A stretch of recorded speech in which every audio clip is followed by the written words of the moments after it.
G'day guys, and welcome to the finals week 2 edition of Footy Rants. So yeah, like I said, I'm going to start doing these Facebook Live events. So apologies if you did just tune in before. My Wi-Fi dropped out for some reason, but seems like we're back on, at least for now. So we'll pour forward. So no doubt everyone's aware what we're up to as far as teams that are participating this weekend. So we know that the Melbourne Storm are straight through, as are the Sydney Roosters. So we're left with the Broncos and Penrith up here in Brisbane tonight at Suncorp, and then the Eels and the Cowboys at ANZ tomorrow night. So no Sunday footy this week. So yeah, you're going to have to go back to your state competitions if you want to get your Sunday fix. So yeah, I think the best part about this weekend for me is the lack of changes in the four sides that we're going to see this weekend. So that means that everyone's pretty well fighting fit come this time of the year, and that's exactly what you want.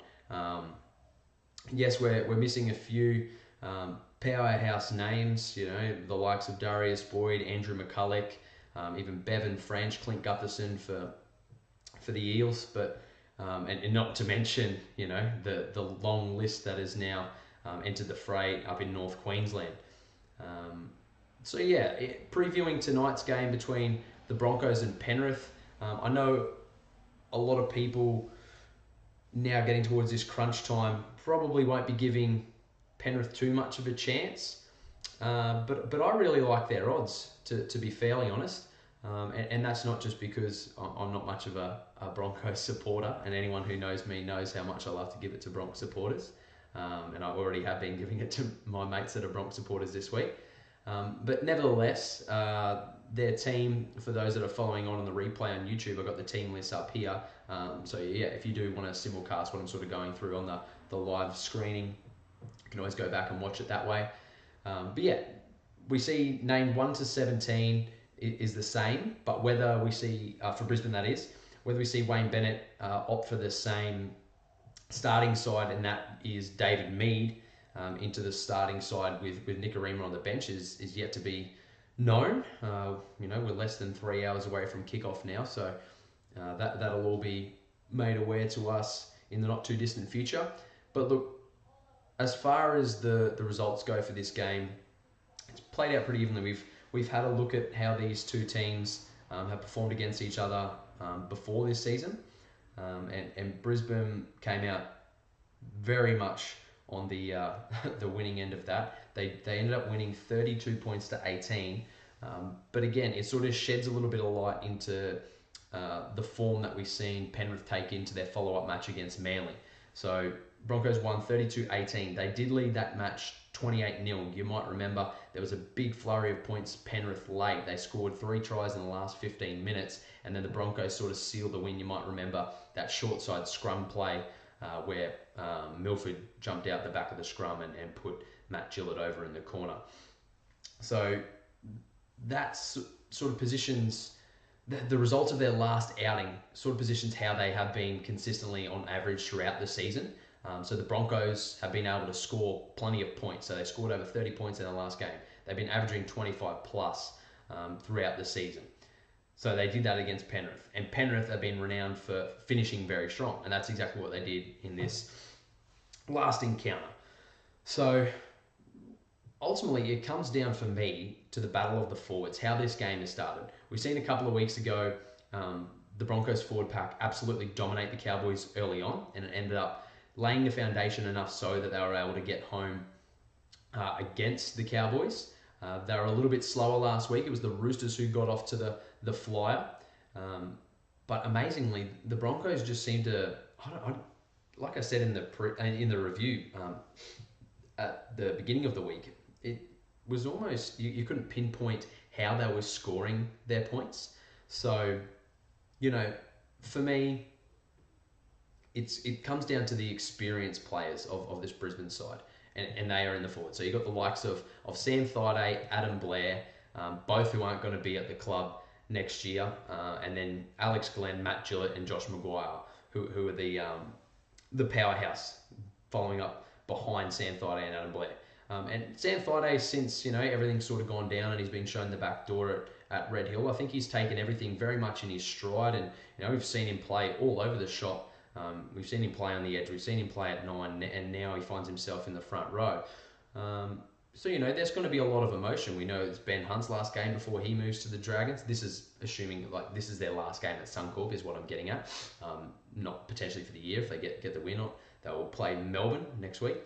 So yeah, it definitely comes down to the fast start. But having David Mead on the bench or Nicarima on the bench, whoever it ends up being, I'd like to think that they just pick Jaden Sewer. I know it's a crunch game and he's only got limited experience, especially at the pointy end of the season. But at the end of the day, you've got to, I think, adjust to the team that you're playing against as well. And I think it's far easier to meet Penrith halfway and try and combat what you know they're going to bring, as opposed to Penrith needing to combat anything that Brisbane is bringing to the table, if that makes sense. So yeah, we've seen what's happened in the past. Areas where I think that Penrith can really dominate is Corey Harawira-Naera on that right attacking edge for Penrith over the top of Anthony Milford. If they can isolate him somehow, there's massive opportunities. We've seen not only, I don't even think it's just the size of Harawira-Naera, but it's the acceleration and footwork at the line. And then you're trying to combat, it's like, well, do I just try and get a good body shot on him to try and slow him up, or is he going to then try and beat me with late feet, so am I better to attack the legs, or do I need to secure the footy because he's got that elusive offload as well? So there's so many variables that he brings for such an inexperienced player. I guess that is the beauty of a rookie. It takes time to figure out what does and doesn't work defensively. So yeah, I'm really looking forward to seeing how that Penrith attack shapes up in trying to combat the Brisbane defence and really try and isolate those halves. Expect to batter them up the middle and really make Ben Hunt do some work early on as well. No doubt there's a few players, and I think the bigger sort of battle lays upstairs, and that's between the two coaches. And funnily enough, I know Wayne Bennett, he's doing his best to sort of dumb it down, and he's only got an 18% winning percentage against Griffin coach sides. Admittedly, they're generations old now, those winning percentages. It was when Griffin was at the Broncos. So, you've got to sort of, I guess, take it with a grain of salt, like Bennett says, and you've got to look at the roster that Bennett had when he was down there. But full hats off to the way that Penrith responded last week. And I think now that they're definitely settled, I think having moved Farah back to the centres, even though Wonga Blake is a massive loss to that Penrith side, just scroll down just for those following along to look at that Penrith side. I think having Dean Farah move back into the centres just brought so much more stability back into the defensive structure, especially coming out of trouble. We see how good Dylan Edwards does return that football. I think he's averaging somewhere around 180 metres a game. So, he's bringing back everything with positive energy and a lot of vigour. So, a lot of it, I say it week in, week out. I very much love watching this Penrith Panthers outfit play. They're a perfect mould of young and old. Particularly, in the halves, it's no secret that they're inexperienced. But I think coming into those big games, we're seeing time and time again that these younger kids aren't really being overawed by what's going on in front of them. That will definitely be tested tonight. It's a different story, coming out and wanting revenge against a Manly side that beat you the week prior in front of 30-odd thousand at Allianz in comparison to 50,000 at Suncorp, majority of which wanted to make sure that you fucking lose. So yeah, I'm really keen to see how that all plays out as far as Tyrone May and Nathan Cleary's performance goes. But more importantly, the experience around the middle, around the ruck for Penrith, they need to stand up. James Tarmow, Peter Wallace, and Trent Merrin. Those guys with big game experience. They played at rep level, and they really need to make sure that they're calming all these kids down and just keeping them focused on what it is that they really need to do to go out there and achieve the ultimate positive result. I mentioned in the review after the performance of Bryce Cartwright, I think he really does bring the X factor in comparison to looking at the Broncos bench, especially now that he's scored those 2 tries that ultimately led to the victory against Manly last week. I think he can get a trigger up the Falcons, mate. Best of luck for the weekend, buddy. Yeah, Bryce Cartwright, I'm really looking forward to seeing how he performs. Just because he has, let's face it, he's never going to be a genuine six. I think the fact that he had to play there last year was really detrimental to his form moving forward. And I know it's a lot of off-field factors that have ultimately come to his demise. But now that he's starting to claw his way back in to some form, he does have that elusive footwork at the line for a big man, much like Harawira-Naera does. He has the height and size like Harawira-Naera does. So if you can isolate those guys running on edges, but they're both on the field, much like you try and get Cohen Hess and Jason Taumalolo working together, showing up a little bit wider of the ruck, I think they can really wreak some havoc on the edges. We've seen the Roosters have a heap of success getting at Gillett and Glenn's edges and the amount of work that they had to do, and they started to crumble after a certain amount of time. So I think there's a whole heap of opportunity for Penrith to really come up here and do a job. They've shown now that they can put all this Moylan bullshit to bed. It doesn't matter what happens now. If he is at the club next year, fucking awesome. If he's not, well, hey, we've got the structures that have taken us this far into the final series anyway. So big things lay ahead.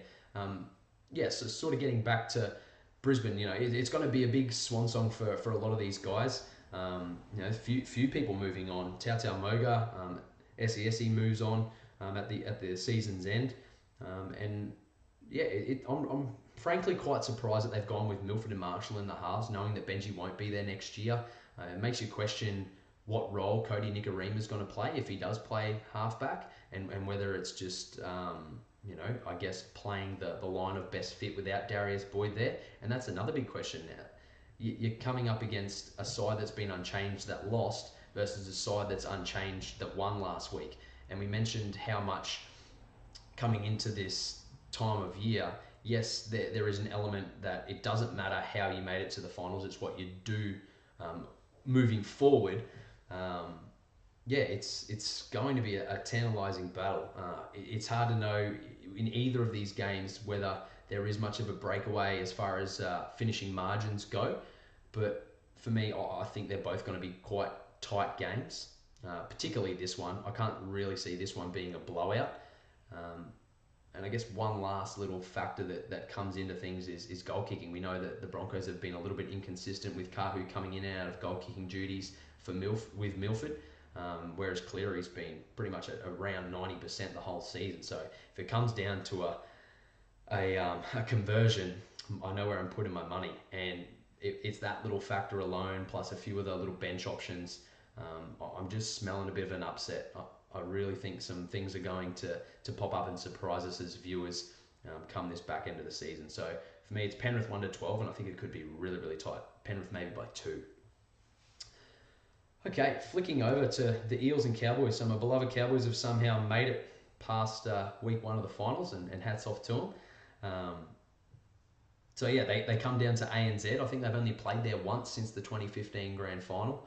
And we know that the North Queensland side doesn't have the greatest record away from home. But, we've put a lot of things to bed, time without Thurston and moving through that. And I think now it's not even really discussed as an excuse for this side anymore to talk about no JT, Matt Scott, Kafusi, Chudley. The list goes on. It goes quite deep into their roster, their injury tolls.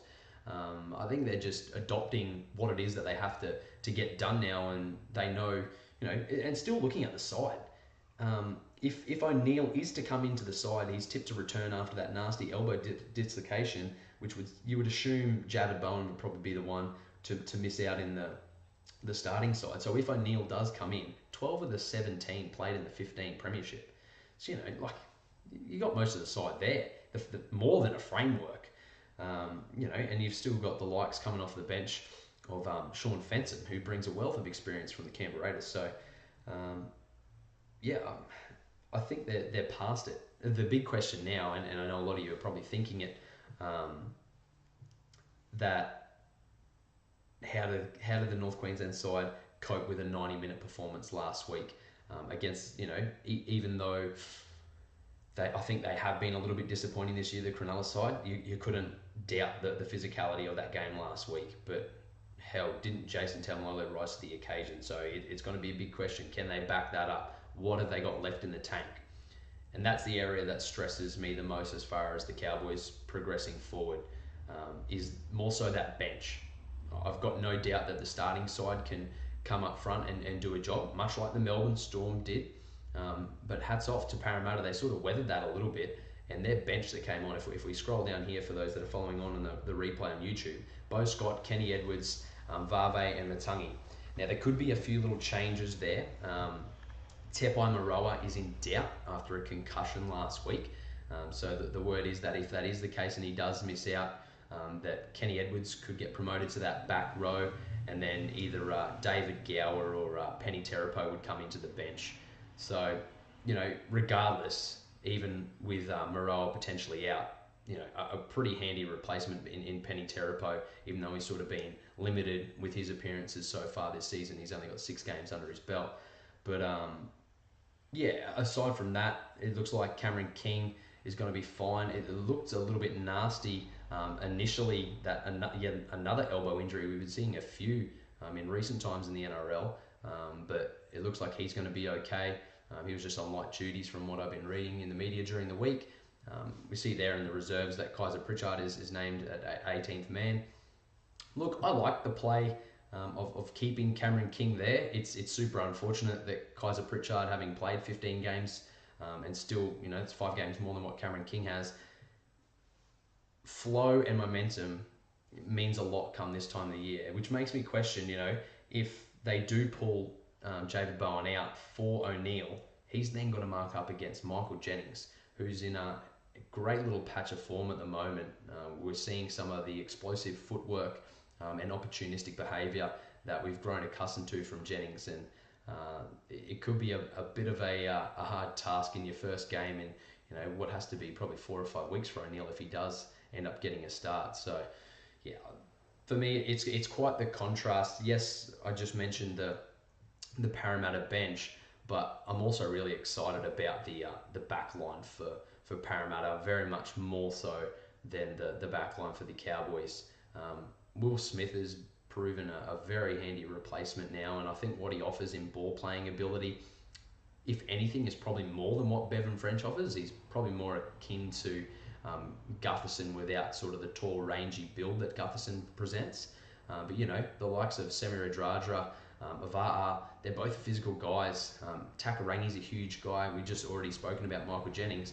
And this halves combination of Corey Norman and Mitchell Moses, I tell you what, if they can control the ruck left and right, much like they did last week against the Storm, I think the Cowboys are going to have a lot of trouble just maintaining structure for the full 80, unless of course Tamari Martin can step up to the plate and play a true supporting role to Michael Morgan. I feel like the last couple of weeks, and I know we've got to take into consideration that MCL's pretty well dust on that knee of his, but he turned on a great performance against the Tigers. He was arguably the only player that really put together a full 80 minutes in that game and really sort of gave some sort of spark and hope for that win, even though it pretty much only was as a result of playing 20 minutes of consistent football. So yeah, they're the biggest areas of concern for me. The Cowboys only have a 40% winning percentage at ANZ, which doesn't fill you with a massive deal of confidence going down there. But yeah, we've seen it's one apiece so far this season. Earlier in the year, the Eels touched up the Cowboys 26-6, and then later up in I think it was in Sydney actually, that North Queensland won 32 points to 6. But I do remember very clearly that was an absolute Jonathan Thurston masterclass where I believe Cohen Hess scored a couple that night as well. So, I think you got to remove the slate, clear it. There are times in those games where there was no Mitchell Moses present. There's times now where Jonathan Thurston's not going to be present. So it's going to be a whole different ball game. Across the whole club's history, it's been pretty tight. There's only I think like 2 wins that separate their playing history. I think the Eels lead that by 2 wins. But yeah, it really lies in the halves dynamic and the form and confidence. And it's funny, I sort of alluded to the loss from Brisbane versus the win for Penrith last week being super important, but I actually think it's not as important in this encounter, simply because of how dominant Melbourne Storm have been so far this season. No doubt they're going to be really disappointed with the final outcome, and having led at half time and controlling the ball so well. I know they're going to be disappointed, but they've got to take a whole heap of positives out of that. Like I said, that bench that came on and absolutely dominated, I think goes to show just how far this club's come and how far Brad Arthur's brought the Parramatta Eels.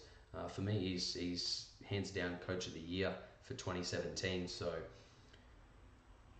yeah, obviously, as most fans barracking for their team, the heart goes with the team that you want to win. So yeah, the heart definitely says the Cowboys, but the head says Parramatta, simply because of those little factors. You know, the 90-minute effort last week. I really think it's going to be one around the forwards coming off the bench, which I feel Parramatta have the edge, and just the halves control now of Norman and Moses. It's been there continuously for a number of weeks now. Not taking anything away from Martin and Morgan, they've been great. We've seen the amount of media that both Morgan and Taumalolo have gotten in their maturity and stepping up to the plate as far as leaders go at that club. And I think it only puts them in good stead with the likes of Scott and Thurston coming back next year, McLean coming to the club. So yeah, I think regardless, even if they do end up losing on Saturday night, it's been an ultimate success as far as breeding the next crop, breeding the future confidence that the club needs. You know, there's obviously a big question that was being asked whether or not they'd be able to really survive and be competitive post the Thurston era, whenever that may begin. But it looks like it's in pretty good hands. As much as, you know, Queensland's representative stature looks to be in pretty safe hands, and as much as Australia's representative stature does. So yeah, I'm really looking forward to the battle between Semi Radradra and Kyle Felt. Two big wingers and two guys who know how to score a try, and quite different fashion. You don't normally see Semi get too sort of horror in his efforts. It's just brute strength and speed that get him there, whereas, you know, Kyle Felt's able to sort of contort his body and wiggle his way into these interesting positions as far as getting the ball across the line. So if each respective half can create those opportunities, I honestly think the game could be won and lost in the execution of those two players as well. So yeah, some great matchups, and just the aggression we've seen that Parramatta brought to Storm. I think if they bring that, it'll be interesting to see whether the North Queensland forwards can handle that sort of tempo and that style of play, trying to get underneath their skin a little bit. So yeah, that's sort of my thoughts moving ahead. I like Penrith tonight. I like the Eels tomorrow. So it sets up for a big representation in week 3 if those two do occur for the Western Sydney sides. So yeah, that's sort of my final thoughts for those two games.